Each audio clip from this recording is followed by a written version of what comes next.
നമ്മൾ ഇന്ന് നോക്കുന്നത് 2025 ലിഫ്റ്റ് ഓപ്പറേറ്റർ തസ്തികയിലേക്ക് നടന്ന എക്സാമിന്റെ ഇംഗ്ലീഷ് മലയാളം ക്വസ്റ്റ്യൻസ് ആണ്. Question paper code 149/2025. ആദ്യം നമുക്ക് ഇംഗ്ലീഷ് ക്വസ്റ്റ്യൻസ് നോക്കാം. 81ാമത്തെ question, Oh, I just forgot to bring the book. Identify the part of speech of the underlined word.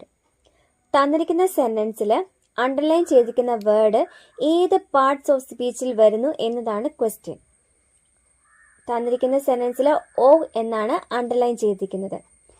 Option A conjunction, option B interjection, option C adverb, option D pronoun. അപ്പം തന്നിരിക്കുന്ന sentence എന്താ? Oh I just forgot to bring the book. അതിൽ oh എന്ന വേർഡിന് അടിയിലാണ് underline ചെയ്തിരിക്കുന്നത്. അപ്പം ഇതിന്റെ answer വരുന്നത് ഓപ്ഷൻ ബി ഇന്റർജെക്ഷൻ ആണ്. ഇനി എന്താണ് ഇന്റർജെക്ഷൻ എന്ന് പറഞ്ഞാല്? മനുഷ്യന്റെ പെട്ടെന്നുണ്ടാകുന്ന തീവ്രമായ വികാരങ്ങളെ, അതായത് അത്ഭുതം, സങ്കടം, സന്തോഷം, നിരാശ, ദേഷ്യം മുതലായ വികാരങ്ങളെ പ്രകടിപ്പിക്കാൻ ഉപയോഗിക്കുന്ന വാക്കുകളാണ് ഇന്റർജെക്ഷൻ. എന്താണ്? മനുഷ്യന്റെ പെട്ടെന്നുണ്ടാകുന്ന തീവ്രമായ വികാരങ്ങളെ, അതായത് അത്ഭുതം, സങ്കടം, സന്തോഷം, നിരാശ, ദേഷ്യം ഇങ്ങനെയുള്ള വികാരങ്ങളെ പ്രകടിപ്പിക്കാൻ ഉപയോഗിക്കുന്നതാണ് ഇന്റർജെക്ഷൻ. ഇത്തരം വാക്കുകൾക്ക് ശേഷം സാധാരണയായി ഒരു എക്സ്ക്ലമേഷൻ മാർക്ക് ഉണ്ടാകാറുണ്ട്. അപ്പൊ നമുക്ക് തന്നിരിക്കുന്ന വാക്ക് ഇന്റർജെക്ഷൻ ആണോ അല്ലയെന്ന് മനസ്സിലാക്കാൻ ഒരു എളുപ്പ വഴിയാണ് ഈ വാക്കുകൾക്ക് ശേഷം എപ്പോഴും ഒരു എക്സ്ക്ലമേഷൻ മാർക്ക് ഉണ്ടായിരിക്കും. ഇനി ഓപ്ഷൻ എയിൽ എന്താ തന്നിരിക്കുന്നത്? കൺജങ്ഷൻ. എന്താണ് കൺജങ്ഷൻ? രണ്ട് വാക്കുകളെയോ വാക്യങ്ങളെയോ തമ്മിൽ കൂട്ടിച്ചേർക്കാൻ ഉപയോഗിക്കുന്ന വാക്കുകളാണ് കൺജങ്ഷൻ. രണ്ട് വാക്കുകളെയോ വാക്യങ്ങളെയോ തമ്മിൽ കൂട്ടിച്ചേർക്കാൻ ഉപയോഗിക്കുന്ന വാക്കുകളാണ് conjunction. For example and, but, or, because ഇങ്ങനെയുള്ളവയൊക്കെ കൺജങ്ഷൻസ് ആണ്. ഇനി ഓപ്ഷൻ സി എന്താ? ആഡ്വേർബ്. ആഡ്വേർബ് എന്ന് പറഞ്ഞാൽ ക്രിയാവിശേഷണം. ഒരു ക്രിയയെയോ നാമവിശേഷണത്തെയോ, അതായത് ഒരു വെർബിനെയോ ഒരു അഡ്ജക്റ്റീവിനെയോ വിശേഷിപ്പിക്കാൻ ഉപയോഗിക്കുന്ന വാക്കുകളാണ് ആഡ്വേർബ് എന്ന് പറയുന്നത്. അതുപോലെ പ്രോനൗൺ എന്ന് പറഞ്ഞാൽ സർവനാമം. നാമത്തിന് പകരം, അതായത് ഒരു നൗണിന് പകരം ഉപയോഗിക്കുന്ന വാക്കുകളാണ് pronouns. For example I, he, she, they ഇവയൊക്കെ പ്രോനൗൺസിന് എക്സാമ്പിളുകളാണ്. 82ാമത്തെ question, choose the correct pair of prepositions to complete the sentence. Correct pair of prepositions ഏതാണെന്നാണ് question. The documentary will be screened dash the conference hall dash the second floor tomorrow. അപ്പം ഇവിടെ ചേരുന്ന prepositions ഏതാണെന്ന് നോക്കാം. Answer വരുന്നത് option A ആണ്, in and on. The documentary will be screened in the conference hall on the second floor tomorrow. Answer ഏതാണ്? Option A, in and on. 83ാമത്തെ question, use the correct tense form to complete the given sentence. തന്നിരിക്കുന്ന sentence complete ആവാൻ correct tense form ഏതാണെന്നാണ് question. They dash the club a year ago. They dash the club a year ago. ഇവിടെ answer വരുന്നത് option C, joined ആണ്. നമ്മൾ പാസ്റ്റിൽ നടന്ന ഒരു കാര്യത്തെക്കുറിച്ച് വ്യക്തമായ സമയം പറയുന്നുണ്ടെങ്കിൽ എപ്പോഴും സിമ്പിൾ പാസ്റ്റ് ടെൻസ് ഉപയോഗിക്കണം. പാസ്റ്റിൽ നടന്ന ഒരു കാര്യത്തെക്കുറിച്ച് വ്യക്തമായി സമയം പറയുന്നുണ്ടെങ്കിൽ നമ്മൾ സിമ്പിൾ പാസ്റ്റ് ടെൻസ് ഉപയോഗിക്കണം. ഇവിടെ എ ഇയർ എഗോ, ഒരു വർഷം മുൻപ് എന്ന് കൃത്യമായി പറയുന്നത് കൊണ്ട് സിമ്പിൾ പാസ്റ്റ് ടെൻസ് വേണം ഉപയോഗിക്കാൻ. അപ്പം ആൻസർ വരുന്നത് option C, joined. They joined the club a year ago. 84ാമത്തെ question, fill in the blank using the correct word to complete the idiom. A bolt from the dash. Answer വരുന്ന option D ആണ്, blue. A bolt from the blue. ഇതിന്റെ meaning എന്ത് വരും? തികച്ചും അപ്രതീക്ഷിതമായി സംഭവിക്കുന്ന ഒരു കാര്യം. തികച്ചും അപ്രതീക്ഷിതമായി സംഭവിക്കുന്ന ഒരു കാര്യത്തെക്കുറിച്ച് പറയുന്ന ഇഡിയമാണ് a bolt from the blue. 85ാമത്തെ question. Convert the following sentence from active voice into passive voice form and choose the correct answer. തന്നിരിക്കുന്ന സെന്റൻസിനെ പാസീവ് വോയിസിലോട്ട് മാറ്റിയിട്ട് കറക്റ്റ് ആൻസർ ഏതാണെന്ന് കണ്ടെത്തുക. ദേ സെലക്റ്റഡ് ഹിം, അതാണ് തന്നിരിക്കുന്ന സെന്റൻസ്. ഇതിനെ എങ്ങനെ നമുക്ക് പാസീവിലോട്ട് മാറ്റാൻ പറ്റും? തന്നിരിക്കുന്നത് ഒരു സിമ്പിൾ പാസ്റ്റിലുള്ള സെന്റൻസ് ആണ്. അപ്പം നമ്മൾ പാസീവിലോട്ട് മാറ്റുമ്പോൾ വാസ് ഓർ വെയർ ചേർക്കണം. ഇനി ദേ സെലക്റ്റഡ് ഹിം, അവിടുത്തെ ഒബ്ജക്റ്റ് ഹിം ആണ്. അതാണ് പാസീവില് സബ്ജക്റ്റ് ആയിട്ട് വരുന്നത്. അപ്പം പാസീവില് സബ്ജക്റ്റ് ആയിട്ട് വരുമ്പം ഹിം ഹി ആയിട്ട് മാറും. ഹി ഒരു സിംഗുലർ ആയതുകൊണ്ട് നമ്മൾ വാസ് വേണം ചേർക്കാൻ. അപ്പം ആൻസർ എങ്ങനെ വരും? He was selected by them. He was selected by them. ഈ ആൻസർ വരുന്നത് ഓപ്ഷൻ ബിയിലാണ്. അപ്പം 85ാമത്തെ ക്വസ്റ്റ്യൻ്റെ ആൻസർ ഓപ്ഷൻ ബി ആണ്. He was selected by them. 86ാമത്തെ question. Find out the incorrectly spelled word from the options given below. തന്നിരിക്കുന്ന ഓപ്ഷൻസിൽ ഇൻകറക്റ്റ് സ്പെല്ലിംഗ് ഉള്ള വേർഡ് ഏതാണെന്നാണ് ക്വസ്റ്റ്യൻ. അപ്പം ക്വസ്റ്റ്യൻ ശ്രദ്ധിച്ച് വായിക്കണം. മിക്കവാറും നമുക്ക് കറക്റ്റ് സ്പെല്ലിംഗ് ഉള്ള വേർഡ് ഏതാണെന്നായിരിക്കും ക്വസ്റ്റ്യൻ. ഇവിടെ ചോദിച്ചിരിക്കുന്നത് ഇൻകറക്റ്റ് സ്പെല്ലിംഗ് ആണ്. Option A venture, option B entrepreneur, option C succour, option D etiquette. ഇവിടെ ആൻസർ വരുന്നത് ഓപ്ഷൻ സി ആണ്, സക്കർ. കറക്റ്റ് സ്പെല്ലിംഗ് എങ്ങനെ വരും? SUCCOUR, SUCCOUR, succour. ബാക്കിയുള്ള ഓപ്ഷൻസ് ഒക്കെ കറക്റ്റ് ആണ്. 87ാമത്തെ question. Find out the idiom which means decide or agree to stop doing something. Decide or agree to stop doing something എന്ന meaning വരുന്ന idiom ഏതാണെന്നാണ് question. Option A beat around the bush, option B hit the nail on the head, option C miss the boat, option D call it a day. അപ്പം decide or agree to stop doing something എന്ന meaning വരുന്ന idiom option D ആണ്, call it a day. ഒരു ദിവസത്തെ ജോലി അല്ലെങ്കിൽ ഏതെങ്കിലും ഒരു പ്രവൃത്തി തൽക്കാലത്തേക്ക് അവസാനിപ്പിക്കുക എന്നതാണ് കോൾ ഇറ്റ് എ ഡേ എന്ന ഇഡിയത്തിന്റെ മീനിങ്. അതാണ് നമുക്കിവിടെ ചോദിച്ചിരിക്കുന്നത്. ഇനി ബീറ്റ് അറൌണ്ട് ദ ബുഷ് എന്ന് പറഞ്ഞാൽ എന്താ? നമ്മളൊരു കാര്യം ഡയറക്റ്റ് പറയുന്നതിന് പകരം വളഞ്ഞ് മൂക്കിൽ പിടിക്കുക എന്നൊക്കെ പറയില്ലേ? ഒരു കാര്യം നേരെ പറയുന്നതിന് പകരം വളഞ്ഞ് പറയുക. അതിനാണ് ബീറ്റ് അറൌണ്ട് ദ ബുഷ് എന്ന് പറയുന്നത്. ഇനി hit the nail on the head എന്ന് പറഞ്ഞാൽ കൃത്യമായി പറയുക, അല്ലെങ്കിൽ ഒരു പ്രശ്നത്തിന്റെ യഥാർത്ഥ കാരണം കണ്ടെത്തുക. ഇനി മിസ് ദ ബോട്ട് എന്ന് പറഞ്ഞാൽ ഒരു നല്ല അവസരം കൈവിട്ട് കളയുക. അതാണ് മിസ് ദ ബോട്ട്. 88ാമത്തെ question. Which of the following is not a synonym for the word assuage. Assuage എന്ന വേർഡിന്റെ സിനോണിം അല്ലാത്തതേത്? Option A soothe, option B alleviate, option C mitigate, option D aggravate. ഇനി അസേജ് എന്ന് പറഞ്ഞാൽ എന്താ അർത്ഥം? ശമിപ്പിക്കുക അല്ലെങ്കിൽ കുറയ്ക്കുക എന്നൊക്കെയാണ് അസേജ് എന്ന വാക്കിന്റെ അർത്ഥം.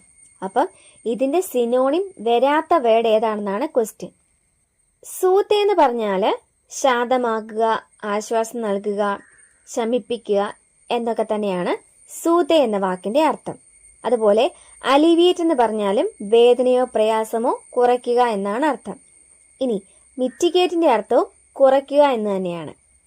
ഇനി അഗ്രവേറ്റ് എന്ന് പറഞ്ഞാൽ കൂടുതൽ വഷളാക്കുക. അപ്പം അസേജിന്റെ സിനോണിം അല്ലാത്ത വേർഡ് ഓപ്ഷൻ ഡി അഗ്രവേറ്റ് ആണ്. അഗ്രവേറ്റ് എന്ന് പറഞ്ഞാൽ കൂടുതൽ വഷളാക്കുക, അസേജ് എന്ന് പറഞ്ഞാൽ ശമിപ്പിക്കുക അല്ലെങ്കിൽ കുറയ്ക്കുക. 89ാമത്തെ question. Dash is an example for an onomatopoeic word. Option A Dale, Option B Splash, Option C Love, Option D Good. ഇവിടെ എന്താ ചോദിച്ചിരിക്കുന്നത്? തന്നിട്ടുള്ളവയിൽ ഒണമാറ്റോപോയിക് വേർഡിന് എക്സാമ്പിൾ എന്താണെന്നാണ്. പിന്നെ ആൻസർ എഴുതണമെങ്കിൽ ആദ്യം ഒണമാറ്റോപോയിക് വേർഡ് എന്താണെന്ന് അറിയണം അല്ലേ? എന്താണ്? ഒരു വസ്തുവോ ജീവിയോ ഉണ്ടാക്കുന്ന യഥാർത്ഥ ശബ്ദത്തെ അതേപടി അനുകരിക്കുന്ന വാക്കുകളെയാണ് നമ്മൾ ഒണമാറ്റോപോയിക് വേർഡ്സ് എന്ന് പറയുന്നത്. അതായത് ഒരു വാക്ക് ഉച്ചരിക്കുമ്പോൾ തന്നെ അത് സൂചിപ്പിക്കുന്ന ശബ്ദം നമ്മുടെ മനസ്സിലേക്ക് വരുന്നു. അങ്ങനെയുള്ള വാക്കുകളാണ് ഒണമാറ്റോപോയിക് വേർഡ്സ് എന്ന് പറയുന്നത്. അപ്പം ഇവിടെ തന്നിട്ടുള്ളവയിൽ ഡെയിൽ എന്ന് പറഞ്ഞാൽ വാലി അല്ലെങ്കിൽ താഴ്വര എന്നാണ് അർത്ഥം. ലവ് എന്ന് പറഞ്ഞാൽ സ്നേഹം, ഗുഡ് എന്ന് പറഞ്ഞാൽ നല്ലത്. ഇനി സ്പ്ലാഷ് എന്ന് പറഞ്ഞാൽ വെള്ളത്തിലേക്ക് എന്തെങ്കിലും വീഴുമ്പോൾ ഉണ്ടാകുന്ന ശബ്ദം. ഫോർ എക്സാമ്പിൾ വെള്ളം തെറിക്കുന്ന ശബ്ദം. അപ്പം സ്പ്ലാഷ് എന്ന് പറയുന്നത് ഒരു ശബ്ദത്തെ കുറിക്കുന്നു. അതുകൊണ്ട് ഇവിടുത്തെ ആൻസർ വരുന്നത് ഓപ്ഷൻ ബി ആണ്, സ്പ്ലാഷ്. 90ാമത്തെ question. Choose the correct conditional clause to complete the sentence. Dash they would have won the match. അപ്പം തന്നിരിക്കുന്നത് മെയിൻ ക്ലോസ് ആണ്. നമ്മൾ ഈഫ് ക്ലോസ് ആണ് എഴുതേണ്ടത്. ഈഫ് ക്ലോസിൽ ഏത് ടെൻസ് വരുമ്പോഴാണ് നമ്മൾ മെയിൻ ക്ലോസിൽ വുഡ് ഹാവ് ഉപയോഗിക്കുന്നത്? Past perfect tense. ഈഫ് ക്ലോസിൽ പാസ്റ്റ് പെർഫെക്റ്റ് ടെൻസ് വരുമ്പോൾ നമ്മൾ മെയിൻ ക്ലോസിൽ would, should or might plus have plus V3 എന്ന ഫോം ഉപയോഗിക്കും. അപ്പം നമുക്കിവിടെ തന്നിരിക്കുന്നത് dash they would have won the match എന്നാണ്. അപ്പം ഈഫ് ക്ലോസിൽ നമ്മൾ പാസ്റ്റ് പെർഫെക്റ്റ് ടെൻസ് വേണം ഉപയോഗിക്കാൻ. തന്നിരിക്കുന്ന ഓപ്ഷൻസിൽ ഓപ്ഷൻ എയിലാണ് കറക്റ്റ് ആൻസർ ഉള്ളത്. If they had played well. If they had played well they would have won the match. Answer is option A. നമ്മുടെ ഈ ചാനലില് നമ്മള് മലയാളം, ഇംഗ്ലീഷ്, മാത്സ് ഇവയുടെ പ്രീവിയസ് ഇയർ ക്വസ്റ്റ്യൻസും പോളുകളും മാത്രമാണ് ചെയ്യുന്നത്. നമ്മുടെ മെയിൻ ചാനലായ എയിം ഫോർ PSCയില് പ്രീവിയസ് ഇയർ ക്വസ്റ്റ്യൻ പേപ്പറിലെ GK പാർട്ടും അതുപോലെ കറണ്ട് അഫയേഴ്സും SCRE ടെക്സ്റ്റ് ബുക്കുകളുടെ ക്ലാസ്സുകളും ഒക്കെ നമ്മൾ ചെയ്യുന്നുണ്ട്. അവയുടെ പോൾസും അവിടെ ലഭിക്കുന്നതാണ്. അപ്പം MEM ചാനൽ കാണുന്നവര് ആ ചാനലും കൂടെ സബ്സ്ക്രൈബ് ചെയ്യാൻ ശ്രമിക്കുക. അതുപോലെ നമ്മൾ PSC ഉദ്യോഗാർത്ഥികൾക്ക് അത്യാവശ്യമായിട്ടുള്ളത് മാത്രമേ കൊടുക്കുന്നുള്ളൂ. അതുപോലെ നിങ്ങൾക്ക് പഠിക്കാൻ ആവശ്യമുള്ള എന്തെങ്കിലും ഗൈഡ്, റാങ്ക് ഫയലോ ഒക്കെ വാങ്ങണമെന്നുണ്ടെങ്കിൽ നമ്മുടെ മെയിൻ ചാനലിലെ പ്രൊഡക്റ്റ് ലിങ്ക് ചെക്ക് ചെയ്യുക. അപ്പം നമ്മൾ ഇംഗ്ലീഷിലെ 10 ക്വസ്റ്റ്യൻസ് നോക്കിക്കഴിഞ്ഞു. ഇനി മലയാളം ക്വസ്റ്റ്യൻസ് നോക്കാം. 91ാമത്തെ ക്വസ്റ്റ്യൻ. താഴെ കൊടുത്തിരിക്കുന്നവയിൽ ശരിയായി എഴുതിയ വാക്ക് ഏത്? 4 ഓപ്ഷൻസ് തന്നിട്ടുണ്ട്. അതിൽ ശരിയായ വാക്ക് ഏതാണെന്നാണ് ക്വസ്റ്റ്യൻ. ആൻസർ വരുന്നത് ഓപ്ഷൻ ഡി ആണ്, ശ്രേഷ്ഠം. ഇനി ഓപ്ഷൻ എയില് അഗാധം. അവിടെ അഗാധം എന്നാണ് വേണ്ടിയത്, ഠ വരണം.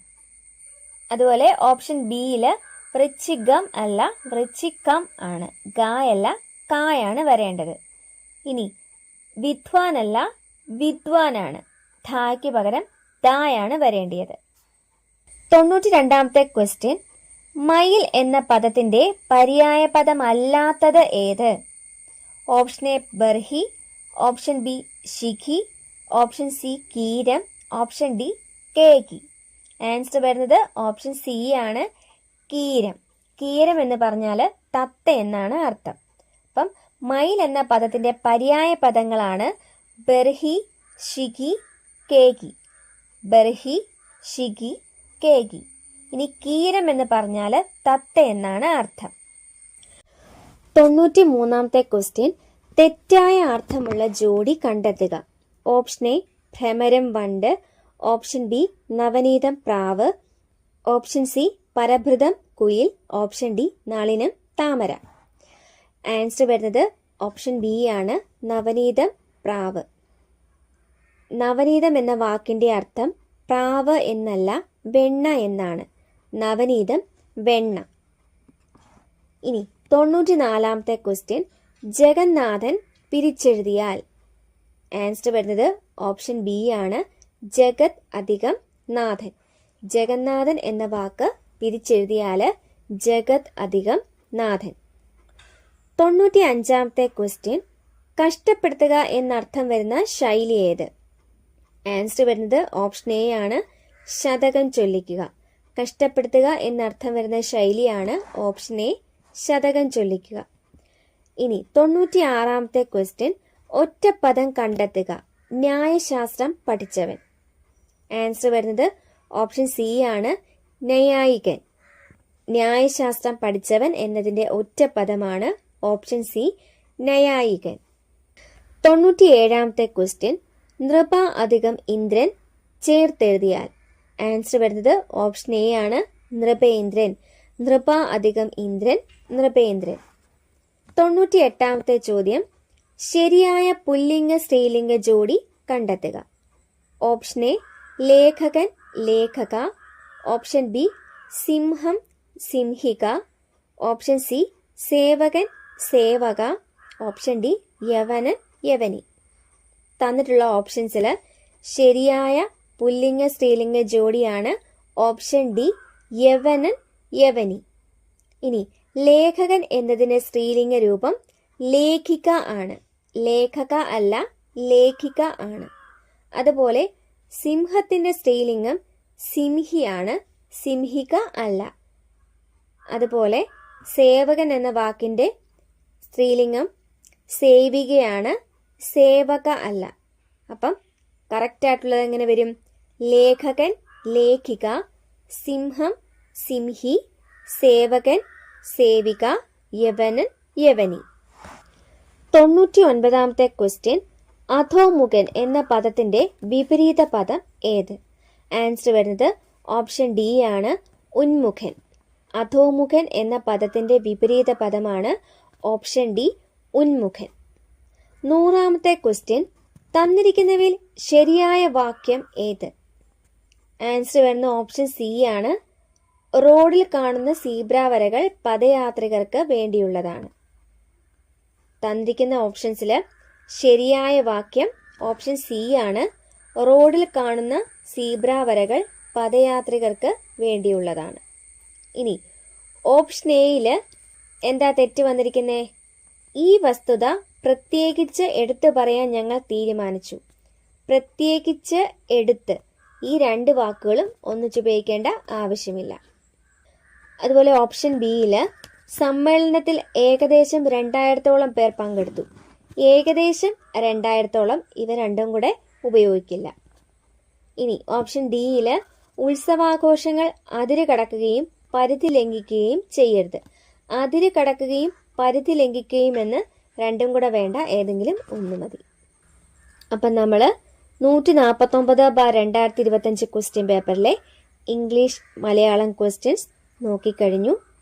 നിങ്ങൾ കഴിവതും കൂടുതൽ PYQകൾ ചെയ്ത് പഠിക്കുക.